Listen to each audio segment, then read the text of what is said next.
In this part of the video, we will show you how to open a Tronlink wallet through the mobile app. As an example, we will be using an iPhone. The process is nearly identical for Android apps. First, you need to find Tronlink in the App Store and click on Get to install it on your mobile device. Once the app is installed on your device, click on Open. When the app opens, click on Create Wallet. After you read the user agreement, click on Accept.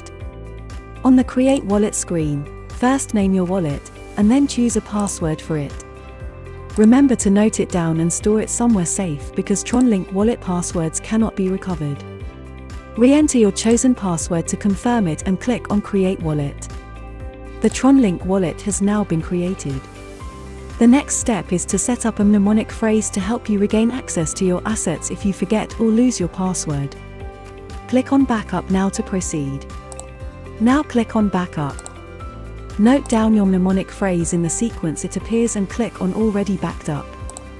Now you will be asked to confirm your mnemonic phrase. Simply choose the correct word corresponding to the word's number in the sequence and click on Done when you are done. And that's it. Your Tronlink wallet is now ready to use on your mobile device.